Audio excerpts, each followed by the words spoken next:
On peut admirer un château sans forcément verser ni dans l'obsession des dates et des chiffres, ni dans l'infime détail historique. On peut tout simplement se laisser porter par la magie du lieu dans une poésie à fleur de pierre. Et là, l'imagination vous porte à travers les siècles. Et c'est ainsi que la destinée d'un certain Robert Bibbon et du château de Langoiran furent intimement mêlées, depuis près d'un demi-siècle maintenant. La première fois que je l'ai vu,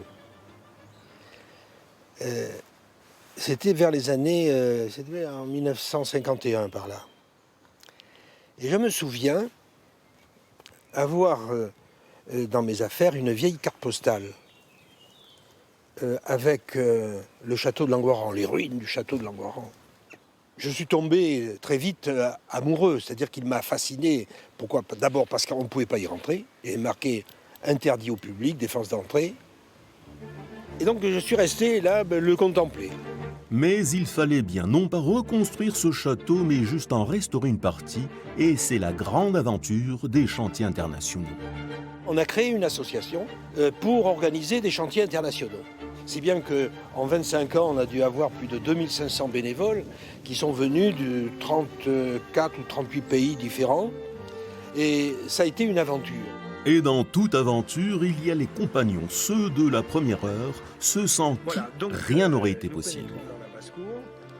Vous nous avez aidés, vous nous avez prêté les classes pour que les jeunes bénévoles puissent dormir, vous nous avez prêté la cantine, tout le matériel de cantine, et ça, pour démarrer, c'est énorme. C'est un travail pharaonique. C'est de l'amour. C'est de l'amour.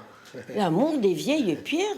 Oui, c'est l'amour. Et tout simplement. Oui, vous avez raison. Moi, ce château, moi, je viens, je l'ai vu combien de fois. Combien de fois peut-on vérifier le détail d'une pierre ou le profil d'une muraille pour enfin imaginer la vie de ses occupants d'un autre siècle?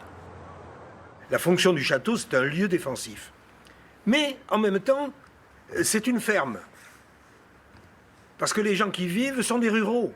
Et là où nous sommes, la basse-cour, il y a poules, canards, cochons, tout ce que vous voulez. C'est la vie quotidienne. Et d'ailleurs, si aujourd'hui le mot basse-cour veut dire là où il y a les poules et les canards, c'est parce qu'on a gardé ce mot dans son sens origine.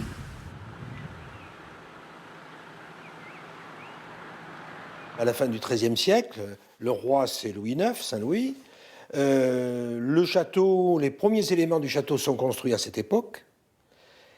Par la suite, il va connaître beaucoup de remaniements au XVIe siècle, à la Renaissance. Et puis enfin, la fin du château, évidemment, c'est en 1649-1650. Il va tomber en ruine. Quand on l'a pris, il avait 400 ans de ruine, tout simplement. Voilà. Aujourd'hui, une partie du donjon s'est effondrée et une cagnotte a été lancée pour pouvoir sauver ce patrimoine. Les deux premières tranches, nous pourrons faire face assez facilement. Les autres tranches, c'est une nouvelle aventure. C'est plus le bénévolat, c'est plus l'ivresse de la jeunesse. C'est quelque chose de plus sérieux et de plus critique et quelquefois de plus angoissant même. Voilà.